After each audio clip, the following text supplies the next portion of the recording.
चलिए आज हम कक्षा 7वीं के विज्ञान विषय से सजीवों में उत्सर्जन का अध्ययन करेंगे। तो सबसे पहले हम देखेंगे कि उत्सर्जन क्या होता है। उत्सर्जन माने होता है शरीर के लिए अनुपयोगी पदार्थों को उत्सर्जित करना। उत्सर्जित मतलब बाहर निकालना, यह उत्सर्जन कहलाता है। तो आमतौर पर हम लोग देखते हैं सभी सजीव अपने जैविक क्रियाओं को करने के बाद उनके शरीर में उपयोगी पदार्थों के साथ साथ बहुत से अनुपयोगी पदार्थ भी बनते हैं, है ना। इन अनुपयोगी पदार्थों को क्या कहते हैं? अपशिष्ट पदार्थ कहते हैं। और ये शरीर के लिए बहुत ही क्या होते हैं? हानिकारक होते हैं, है ना। और इनको जो है शरीर में अधिक समय तक रखने से स्वास्थ्य जो है खराब होने का डर बना रहता है, ठीक है। इसीलिए इसको जो है इन पदार्थों को शरीर से बाहर निकालना अति आवश्यक हो जाता है ना। इस प्रकार अपशिष्ट पदार्थों को शरीर से बाहर निकालने की जो क्रिया होती है उसी को उत्सर्जन कहते हैं। और जिस अंग तंत्र के माध्यम से इसे शरीर से बाहर निकाला जाता है उसी को उत्सर्जन तंत्र कहते हैं। तो इस अध्याय में हम लोग उत्सर्जन को समझने के लिए 3-4 भागों में बांटेंगे, है ना। 3-4 भाग के द्वारा जो है उत्सर्जन को समझने का प्रयास करेंगे। माने उत्सर्जी पदार्थ के प्रकृति के आधार पर इसको हम लोग 4 भागों में बांटते हैं। तो पहला क्या होता है? स्थलीय जीवों द्वारा उत्सर्जन। स्थलीय जीवों द्वारा उत्सर्जन, ठीक है। दूसरा है जलीय जीवों द्वारा उत्सर्जन।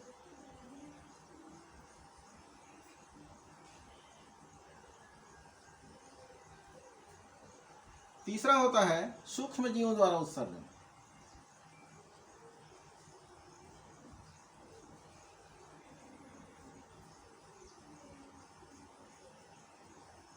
उत्सर्जन, है ना।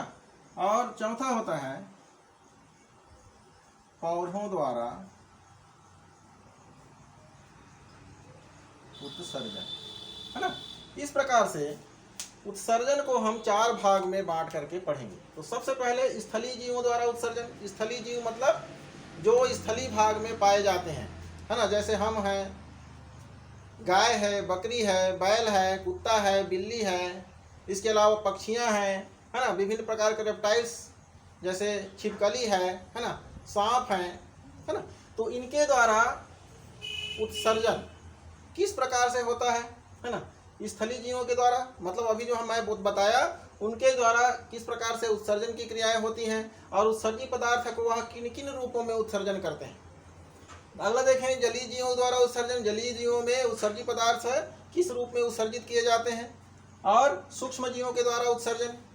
अब सूक्ष्म जीव कहने से बहुत ही छोटे जीव होते हैं जो कि लगभग 1 कोशिकीय जीव होते हैं, उनके द्वारा भी उत्सर्जन की क्रिया की जाती है। अगला है पौधों द्वारा उत्सर्जन। पौधे भी उत्सर्जन करते हैं, ऐसा नहीं है कि जंतु ही उत्सर्जन में करते हैं, बल्कि पौधे भी उत्सर्जन करते हैं। तो हम लोग सबसे पहले देखेंगे स्थलीय जंतुओं के द्वारा उत्सर्जन। स्थलीय जंतुओं द्वारा उत्सर्जन, चलिए, है ना। सबसे पहले हम लोग देखेंगे स्थलीय जंतुओं द्वारा उत्सर्जन। तो स्थलीय जंतुओं में सबसे महत्वपूर्ण जंतु तो हम ही हैं स्थलीय जंतु में। और हमारा जो उत्सर्जन तंत्र है वह एक प्रकार से विकसित उत्सर्जन तंत्र है। और उसके माध्यम से हम किन पदार्थों को शरीर से बाहर निकालते हैं उसका अध्ययन हम लोग करेंगे। तो हमारे शरीर में बहुत से अनुपयोगी पदार्थ बनते हैं। आप लोग इन अनुपयोगी पदार्थों के नाम बता सकते हो जी? ये अनुपयोगी पदार्थ कौन कौन से होते हैं? तो ये तीनों अवस्थाओं में पाए जाते हैं। ये अनुपयोगी पदार्थ है तीनों अवस्थाओं में, है ना। जैसे द्रव अवस्था में, है ना। दूसरा है ठोस अवस्था में, और तीसरा होता है गैसीय अवस्था। ठीक है। अब हम देखेंगे द्रव अवस्था में क्या होता है। द्रव अवस्था में मूत्र है और दूसरा क्या है, पसीना, है ना। द्रव अवस्था में मूत्र और पसीना को जो है स्थलीय जंतु, या हम भी स्थलीय जंतु हैं, और हमारे द्वारा मूत्र और पसीना के रूप में उत्सर्जन किया जाता है द्रव अवस्था के रूप में, है ना, द्रव पदार्थ के रूप में। ठोस जैसे कि मल होता है ना, इसको ठोस ही माना जाता है। हालांकि कुछ जो है ये लिक्विड टाइप का भी होता है, गीला होता है, लेकिन ठोस रूप में माना जाता है। ठीक है। और गैसीय अवस्था में CO2 कार्बन डाइऑक्साइड, है ना, जिसको हम लोग श्वसन तंत्र के माध्यम से विसर्जित करते हैं, उत्सर्जित करते हैं। तो चलिए हम लोग सबसे पहले हम लोग देखेंगे मनुष्य के उत्सर्जन तंत्र के बारे में, है ना। क्योंकि मनुष्य का जो उत्सर्जन तंत्र होता है विकसित अवस्था में पाई जाती है, और उसी से जो है मिलता जुलता और जंतुओं का उत्सर्जन तंत्र होता है। ठीक है। तो अभी हमने देखा द्रव अवस्था में भी उत्सर्जित पदार्थ बनते हैं जिनको शरीर से बाहर निकालते हैं। गैस अवस्था में भी, गैसीय रूप में भी उत्सर्जित पदार्थ बनते हैं, उनको भी शरीर से बाहर निकाला जाता है। और ठोस रूप में भी उत्सर्जित पदार्थ बनते हैं, उनको भी शरीर से बाहर निकाला जाता है ना। तो इस प्रकार से हमने देखा कि इसमें ये अभी जो सूची बनाए थे, इसमें मूत्र एक बहुत ही महत्वपूर्ण उत्सर्जित पदार्थ होता है जिसको शरीर से निकालना अति आवश्यक हो जाता है। अगर हम जो है यदा कदा इसको नहीं निकाल पाते हैं तो इसका परिणाम जो है भयंकर होता है और उसको हमको भुगतना पड़ता है। तो चलिए इस मूत्र जो है उत्सर्जित करते हैं उस तंत्र को जो है यहाँ पर बनाने का प्रयास करते हैं। हो सके तो आप लोग भी अपना कॉपी कलम पेन निकाल करके बनाने का प्रयास कीजिए।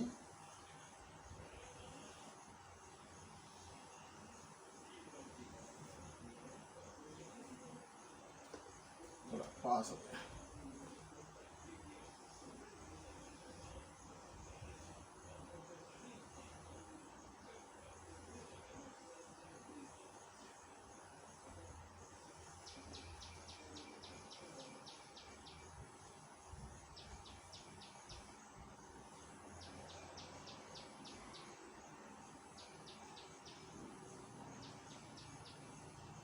इस प्रकार से मनुष्य का उत्सर्जन तंत्र पाया जाता है ना। ये क्या बोलते हैं, रक्त कोशिकाएं होती हैं, रक्त नलिकाएं, है ना। क्या है, रक्त वाहिनियां या वाहिकाएं, है ना। इसमें एक जोड़ी वृक्क पाई जाती है। ठीक है। एक जोड़ी क्या पाए जाते हैं, मूत्रवाहिनी,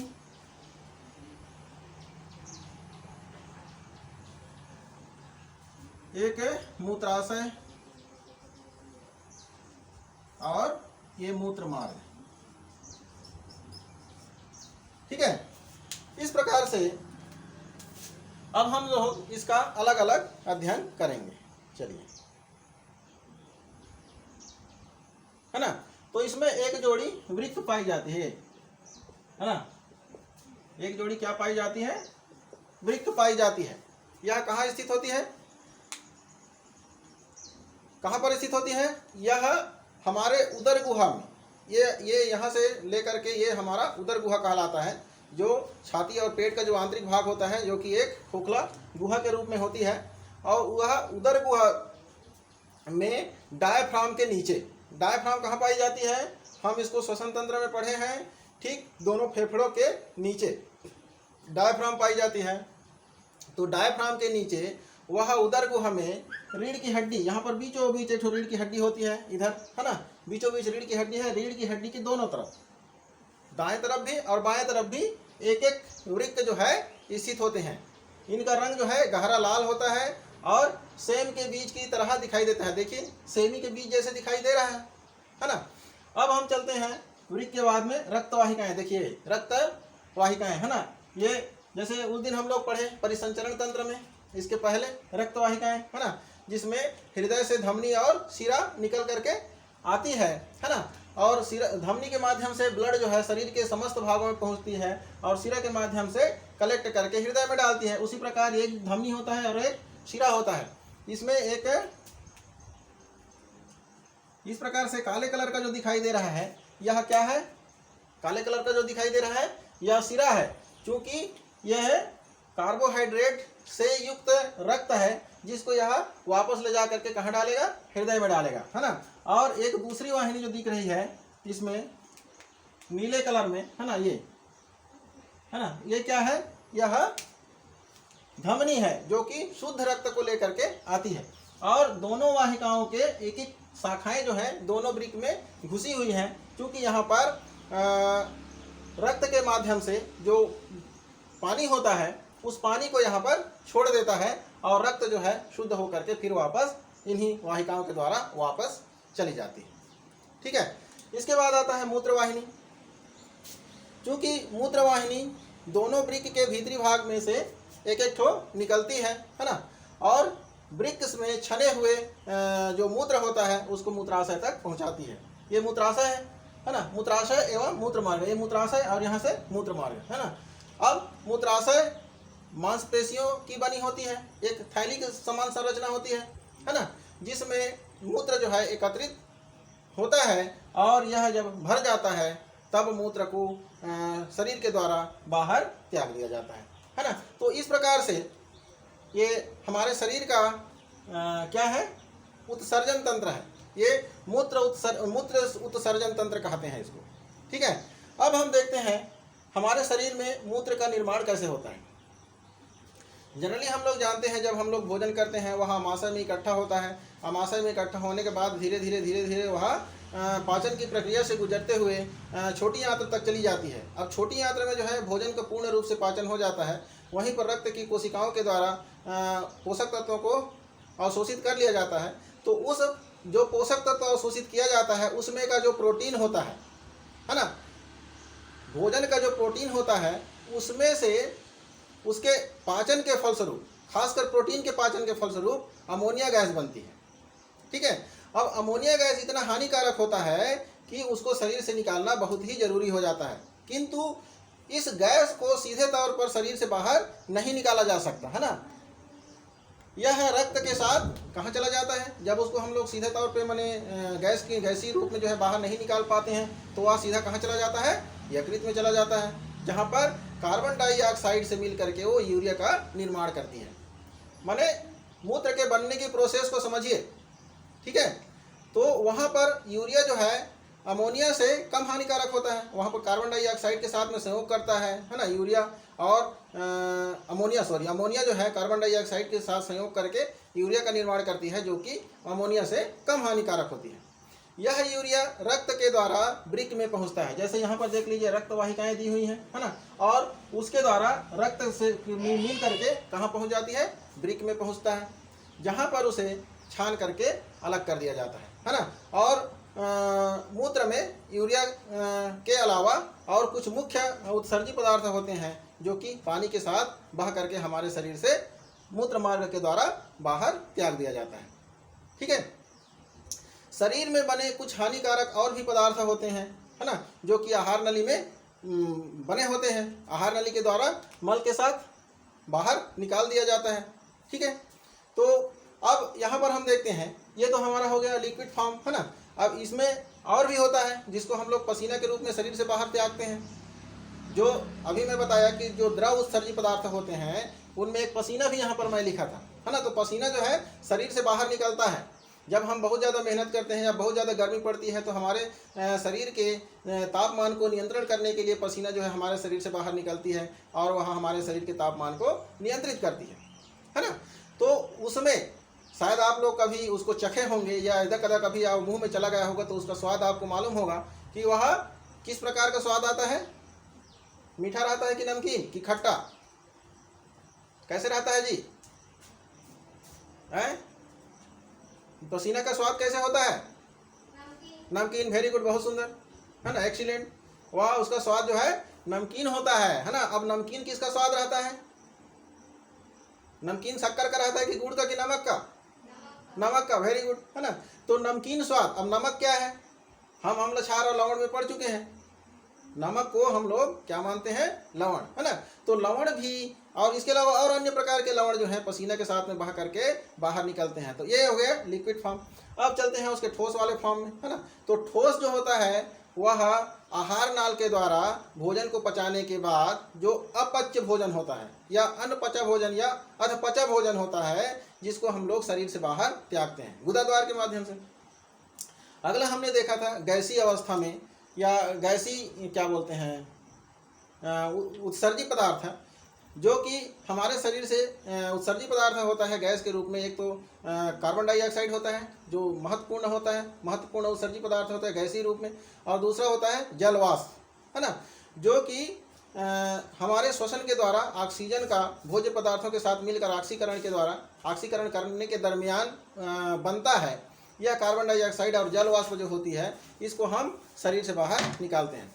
अब हम देखते हैं, ये तो हमारा मनुष्य का जो उत्सर्जन तंत्र है उसके बारे में हमने चर्चा किया। अब हम चलते हैं वातावरण में। सिर्फ मनुष्य ही नहीं होता है, और अन्य प्रकार के जीव जंतु पाए जाते हैं, जैसे कि छिपकली है, ये हमारे घरों में रेंगते रहते हैं दीवार में, है ना। सांप है, अगल बगल में घर के घूमते रहते हैं, है ना। इसी प्रकार कबूतर भी कई लोग पाल के रखते हैं, और तिलचट्टा तो लगभग सबके घर में पाई जाती है ना। तो ये जो है अमोनिया को ठोस यूरिक अम्ल में बदल देते हैं। अब ये जो है उसको लिक्विड रूप में जो है त्याग नहीं कर सकते, है ना।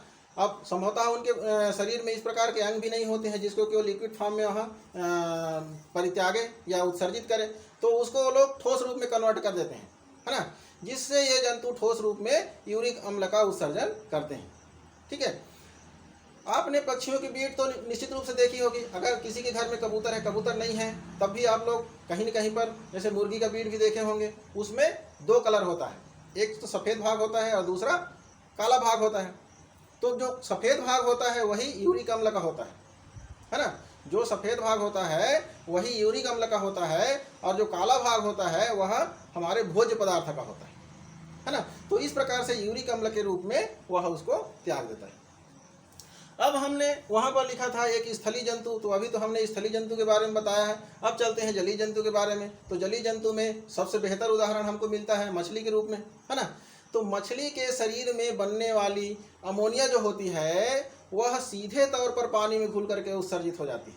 उसको अलग से उत्सर्जित करने की आवश्यकता नहीं होती है ना, सीधे तौर पर, क्योंकि पानी का एक धारा जो है उसके शरीर में इधर उधर आना जाना करते रहता है, क्योंकि वह बार बार मुंह को खोलते और बंद करते रहती है ना। तो जब मुंह को खोलती है उस समय पानी की धारा प्रवाहित हो जाती है उसके अंदर, और जब वह बंद करती है तो पानी की धारा जो है बाहर निकल जाती है ना। तो उसी समय, जिस समय पानी की धारा जो है बाहर निकलती है, उसी समय उसमें गैस का भी आदान प्रदान होता है, और ये अमोनिया जो बनती है वह भी पानी में घुल करके बाहर निकल जाती है। ठीक। अब हम चलते हैं, यहाँ मैंने लिखा था सूक्ष्म जीव के बारे में भी, है ना। सूक्ष्म जीव के रूप में भी हम लोग उसका अध्ययन करेंगे, है ना। तो सूक्ष्म जीव जो होते हैं जैसे कि अमीबा है, पैरामीशियम है, यूग्लिना है, हाइड्रा है, इससे बेहतर उदाहरण हमको नहीं मिल पाता है ना। क्योंकि हमारे किताबों में सूक्ष्म जीव कहेंगे तो सीधा सीधा अमीबा, पैरामीशियम, हाइड्रा और यूग्लिना का वर्णन देखने को मिलता है। तो यहाँ भी अमीबा, यूग्लिना, हाइड्रा और पैरामीशियम का ही उदाहरण लेते हैं, है ना। ये उत्सर्जी पदार्थ के रूप में इनके शरीर में भी जैविक क्रियाएँ होती हैं और उत्सर्जी पदार्थ बनते हैं। इन जीवों का शरीर रचना एकदम सरल होती है, क्योंकि यह एक कोश की होते हैं, एक ही कोशिका के बने होते हैं, और समस्त प्रकार की जैविक क्रियाएं एक ही कोशिका में संपन्न होती है ना। तो इनका पूरा शरीर जो है पानी से घिरा हुआ होता है, क्योंकि ये जलीय जंतु होते हैं, है ना। अतः जैसे जैसे अमोनिया गैस बनते जाती है ना, वैसे वैसे ही स्वतः वह शरीर से बाहर निकलते जाती है। ठीक है। तो इस प्रकार सूक्ष्म जीवों में भी उत्सर्जन की प्रक्रिया होती है, क्योंकि इनमें उत्सर्जन जो तंत्र होता है वह बिल्कुल नहीं पाई जाती है। अब हम आगे स्टेज में चलते हैं, पौधों में उत्सर्जन, है ना। आपने कई प्रकार के वृक्षों की पत्तियों को, पौधों की पत्तियों को गिरते हुए देखा होगा। खासकर अभी कुछ दिन के बाद में जब पतझड़ का मौसम शुरू होगा तो पौधे की पत्तियां जो है गिरने लगेंगी, है ना। और पेड़ का जो ऊपर वाला भाग होता है, जो एकदम सबसे आउटर पोर्शन, है ना, जो सूख सूख करके गिरता है, जिसको हम लोग छाल के नाम से भी जानते हैं, है ना। तो सूख करके गिरता है। इन पत्तियों और छालों में क्या होता है, अपशिष्ट पदार्थ जमा होते हैं, है ना। और जब ये गिरते हैं तब इनके साथ अवशिष्ट पदार्थ भी पौधे के शरीर से बाहर निकल जाते हैं। ठीक है, जैसे ही वह गिरा और उसके साथ में अवशिष्ट पदार्थ भी गिर जाता है ना।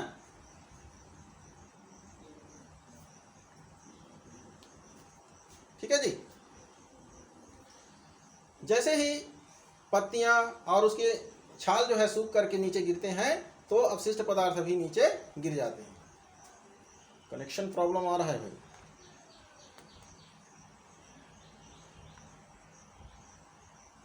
है ना। तो चलिए देखते हैं। इस तरह पौधे भी जंतुओं की तरह उत्सर्जन की क्रिया करते हैं, परंतु इनमें जंतुओं की तरह उत्सर्जन के लिए विशिष्ट अंग नहीं पाए जाते, है ना। जंतु में जिस प्रकार हमने अभी देखा ये सामने में बना हुआ है ना, इस प्रकार का उत्सर्जन तंत्र जो है इसमें नहीं पाई जाती है। ये देखिए उत्सर्जन तंत्र बना हुआ है, इस प्रकार का उत्सर्जन तंत्र जो है पौधों में नहीं पाई जाती है ना। इसके अलावा कुछ पौधों में जैविक क्रियाओं के फलस्वरूप बने हुए जो उत्सर्जी पदार्थ होते हैं पौधों की कोशिकाओं में कैल्शियम ऑक्जेलेट और कैल्शियम कार्बोनेट के क्रिस्टलों के रूप में संचित हो जाते हैं, है ना। कैल्शियम ऑक्जेलेट याद रखना जी, कैल्शियम ऑक्जेलेट और कैल्शियम कार्बोनेट के रूप में ये संचित हो जाते हैं। प्रायः ये कोशिकाओं में जीवन पर्यंत बने रहते हैं, है ना। शायद आप लोगों को मालूम होगा जब कभी भी आप लोग जिमीकंद या अरबी समझते हैं ना, कोचई है ना, तो उनको जो है हम लोग खाते हैं या काटते हैं तो उसका रस जो है हमारे शरीर में पड़ता है, या खाते हैं तो गले में चुभन सी या खुजली सी महसूस होती है, चुभन का अनुभव होगा या खुजली का अनुभव होगा, है ना। तो इसका कारण क्या हो सकता है ना। इसका एक कैल्शियम ऑक्जेलेट और कार्बोनेट के जो क्रिस्टल होते हैं उनके नुकीले सिरे होते हैं जो कि चुभते हैं, हमको गड़ते हैं, है ना। और इसीलिए इन सब्जियों को खाते समय हमारे गले में चुभन या खुजली का अनुभव होता है ना। इन्हें क्या कहते हैं, रेफाइड्स कहते हैं। क्या कहते हैं, रेफाइड्स कहते हैं, जो कि छोटे छोटे सुई के समान होते हैं और ये हमारे शरीर के गला में या त्वचा में चुभता है। इसी प्रकार बरगद की पत्तियां, बरगद बड़ा सा पेड़ होता है बरगद, उसकी पत्तियों में कैल्शियम कार्बोनेट के क्रिस्टल गुच्छों के रूप में जमा हो जाते हैं। चलिए यहाँ पर हम लोग इसको देखने का प्रयास करेंगे। तो इसको देखने के लिए हम लोग को क्या करना पड़ेगा, हम बरगद का एक पत्ती ले लेंगे, मोटा वाला पत्ती, है ना। और उसी को तो ऐसे हम लोग टीएस ट्रांसवर्स सेक्शन या टीएस काटेंगे, उसको पतली काट निकालेंगे, तो ये निकाल पाना संभव नहीं है। तो उसको सपोर्ट करने के लिए क्या रखेंगे, आलू, है ना, या कुमड़ा, और उसको काट के उसके बीच में ऐसे डाल के रख देंगे, ऐसे डाल के जो है इसे दबा देंगे। उसके बाद में एक किनारे से काटना शुरू करेंगे, है ना। तो आलू भी कटेगा और वो क्या बोलते हैं उसकी पत्ती भी कटेगी। जिस प्रकार से आलू कटेगा, हेलो, हाँ बोलो, हाँ बोलो बोलो, क्या हो गया, हेलो, हाँ बोलो, क्या हुआ जी, सुनाई नहीं पड़ रहा है, हेलो। अच्छा, नेटवर्क समस्या है आपके तरफ नेटवर्क समस्या है। इधर तो बढ़िया चल रहा है, आपके तरफ नेटवर्क समस्या होगा, देखो, है ना। हाँ सुनाई पड़ा, हेलो हेलो, सुनाई पड़ा कि नहीं।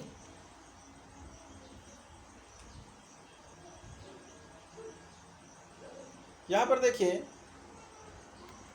है ना, इस प्रकार से आलू या कुम्हड़ा को काट करके उसके बीच में हम लोग बरगद की एक पत्ती को रख करके उसका काटेंगे, है ना। अब उसके बाद में उसमें 1-2 बूंद लाल स्याही की डालकर पानी में डाल देंगे, है ना, या पानी में डाल करके 1-2 बूंद लाल स्याही की डालेंगे। अब उसमें क्या करेंगे, अब बरगद की उस पतली काट को निकाल कर स्लाइड पर रखेंगे और 1-2 बूंद जो है ग्लिसरीन डाल करके उसको सूक्ष्मदर्शी की सहायता से देखने का प्रयास करेंगे। तो उसमें जो कैल्शियम ऑक्जेलेट रहेगा, उसके जो क्रिस्टल रहेगा, यहाँ पर चित्र में आप लोग देखिए, आपको स्क्रीन में दिख रहा होगा, ये, है ना, आवाज़ नहीं आ रहा है, अभी आया जी, ये देखिए, ये चित्र में दिख रहा है। अभी आवाज आया? हेलो, आवाज आया कि नहीं?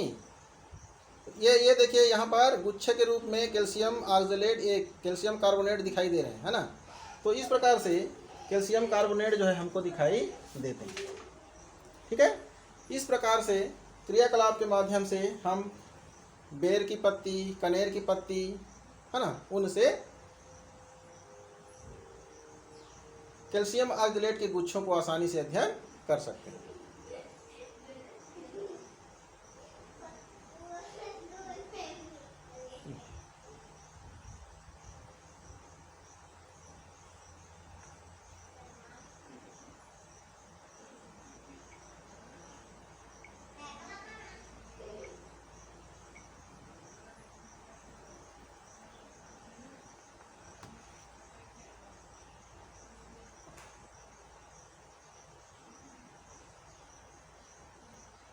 हेलो,